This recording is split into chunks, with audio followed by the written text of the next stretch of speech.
In this review, we're going to look at the Infinity Saga 2-pack of Obadiah Stane and Monger. I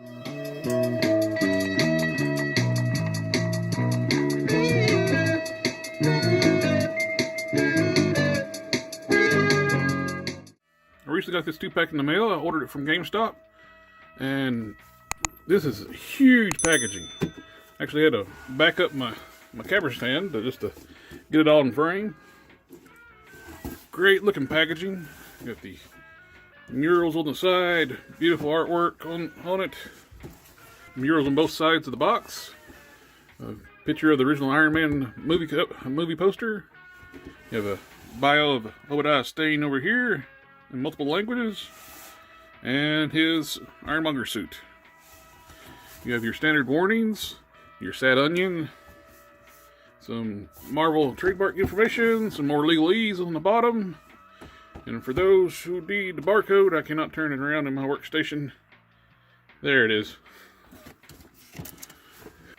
And just to show how big this box is, here's a standard Marvel Legends box. And it's not even half the size of this big box. It is big packaging, and Ironmonger is a big boy. Here we have the figures in the plastic tray, and Ironmonger is huge. He actually was touching the bottom of the insert tray. This thing is taking up the full packaging inside the tray. You can see it comes with 2 alternate hands for Ironmonger, a smoke trail for one of the miniguns, a blast effect, and spent shell casings coming out of the minigun on his arms. You get the arc reactor, a briefcase for Obadiah. It's kind of weird they packaged the briefcase open. I don't know why they couldn't just want to fill the tray up a little more. Looks like you're getting more. Here we have Obadiah and Ironmonger outside the plastic tray. First up, let's look at the accessories for Ironmonger. He comes with these 2 open grip style hands, different pose for each hand, and they're both horizontally hinged. They look really good. And he comes with his package behind Ironmonger in the tray. He comes with his missile launcher. And in here is the accessory. It looks like the spent shell casings from his minigun. These look really good. And when he's not firing or like after he fires a minigun, he's got like a little smoke trail. Actually, oh, look at that. You plug it in that way.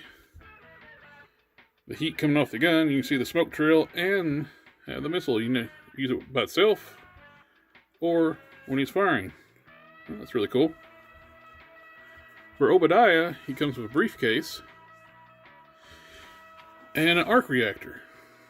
One would assume this is supposed to go in here, but the briefcase is not deep enough to actually close with the arc reactor in it. Seems like a error on their part. Seems like they would have done nice. They actually had or you can actually have an arc reactor inside the case like they did in the movie.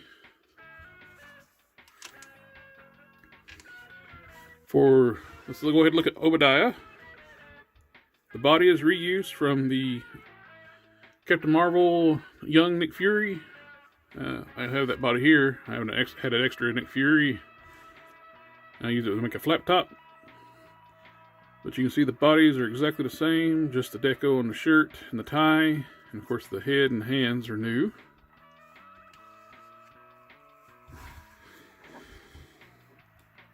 It's a really nice likeness to Jeff Bridges. Looks really good. Got the digital face printing for the eyes. I love the print for the tie and the shirt. It looks really good. It continues underneath the jacket, and you can see the harness for Nick Fury. The new hands with the ring finger. I don't know if this one's reused, but looks like it's new since it matches the sculpt on this hand. And this should be for holding the arc reactor.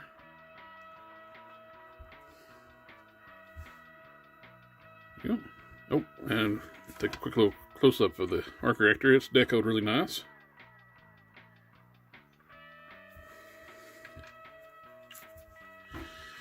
And for the main attraction, we have Iron Monger. He is a big boy. As you can see, this is the standard Marvel Legends size. That is one big figure. One thing with this missile launcher, took me a while to figure out. I had to look at some online photography. It goes on this hydraulic cylinder up here.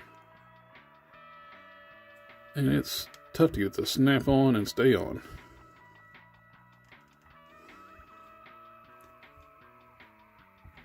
There it goes. We'll just put a few other accessories on them just to get a look.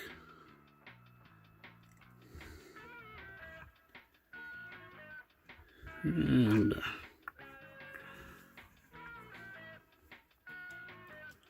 swap out one of his hands.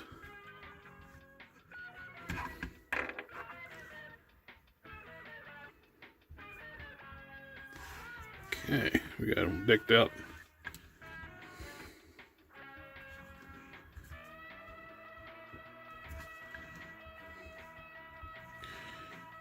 I want to raise the camera up a little bit. He's so big. We have the minigun firing.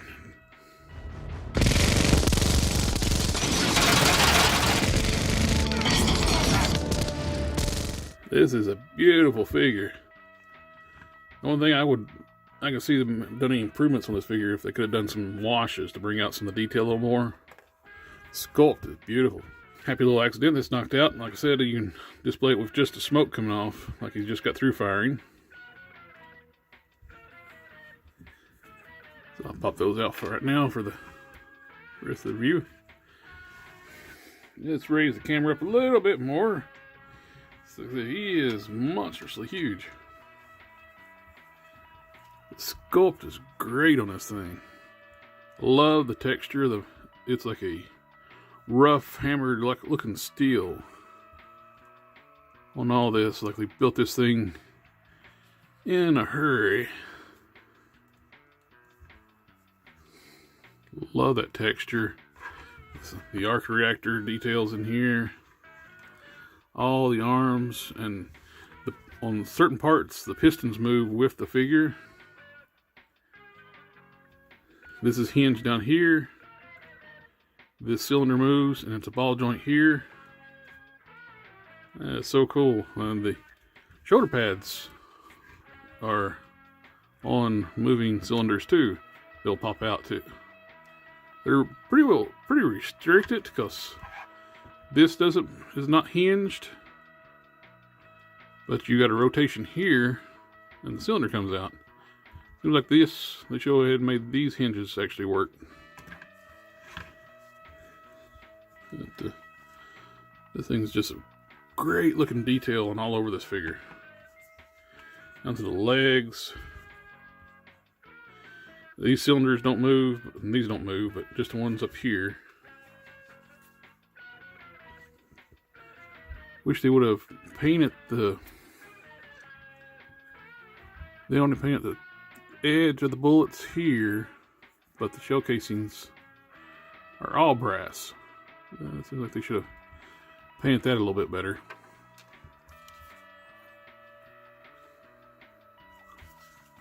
Get the missile launchers over on this side. They're painted really nice. See the red and the gold tips. The inside of the thighs. This is like overlays over top of the legs. Great looking design, detail all over this thing. As for the articulation on him, his head is on a double ball peg, like a lot of the newer stuff. Going forward, the ball peg is pretty restricted, but it goes back pretty good. Once you pop the inside of the head, it's a two-piece where you got the white eyes. It's the silver grayish gunmetal color. over top the white core that makes up the eyes. Pop the head back on. You get a lot of tilt with that double ball peg. You can't do a full 360 with the sculpt because it binds inside the recessed cavity of the neck. So you can look up for a flight pose. You can look down a little bit, but the torso articulation helps with that too.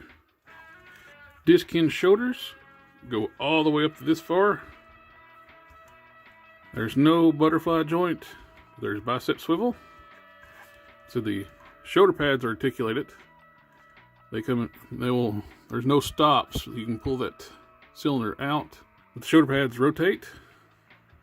And so when you're moving the arm forward, you can get a little bit of movement with the shoulder pads, but really wish they would have put a joint on the back of these cylinders. Kind of almost makes this slide in and out pointless without having these be articulated.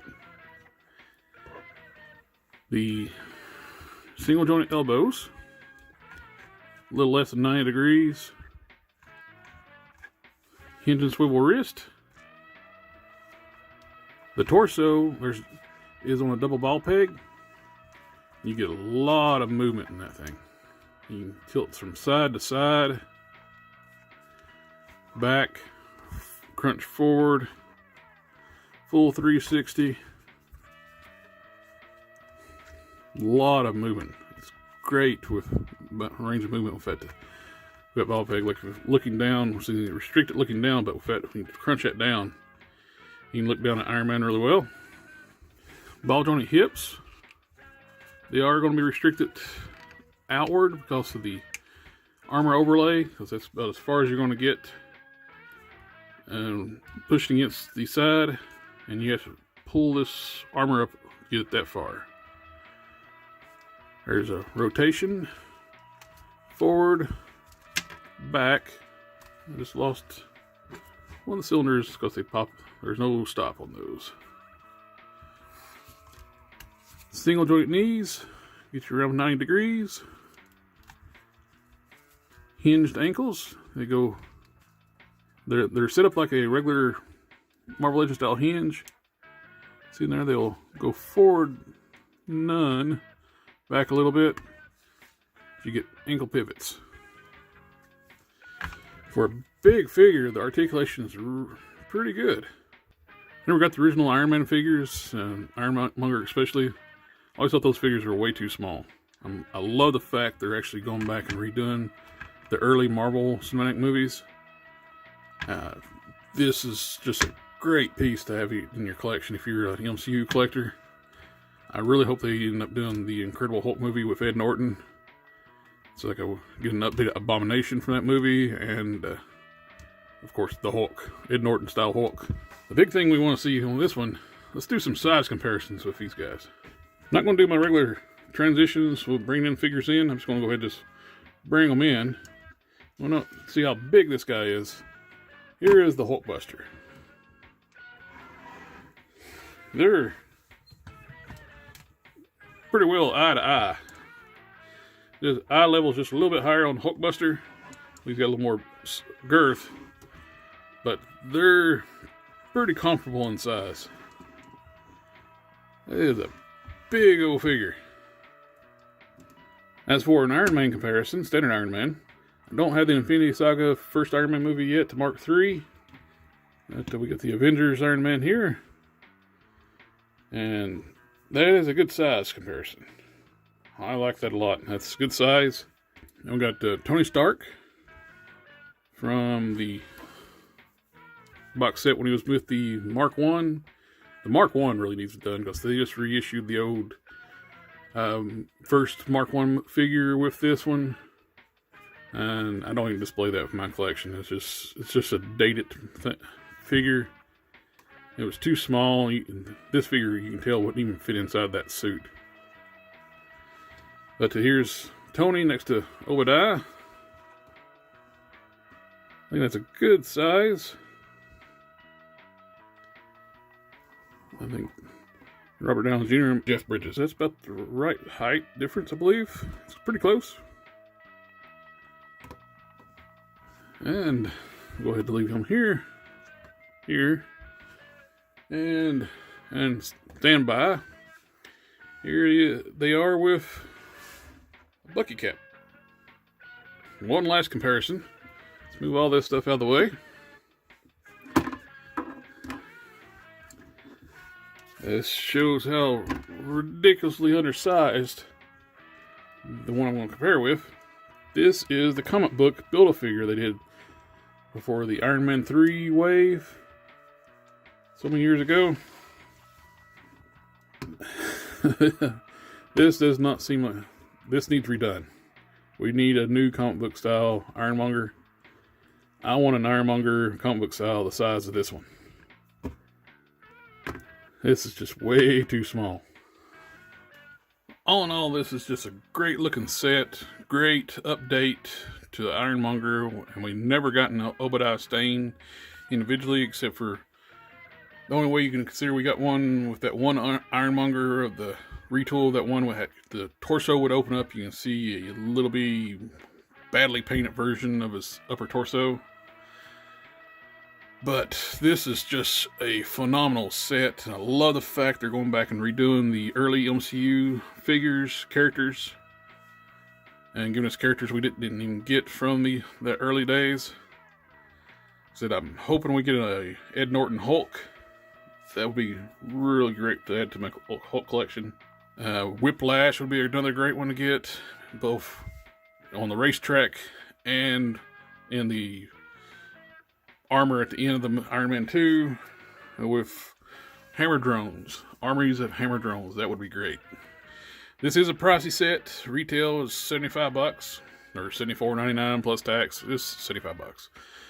I ended up getting this on sale on GameStop was running their promo, and I got like for tax and all $67 shipped. The Ironmonger is what you're coming here for. The Obadiah Stane in a suit is just a bonus. I love having both pieces in the set. I would like to see the briefcase for Obadiah actually be able to house the arc reactor. A few more paint apps on Ironmonger. Been great to wash and detail the bullets going into the minigun to match the show casings. That's all I got to say on this one. I appreciate everybody watching the review. Like, share, subscribe. And I'll catch y'all next time.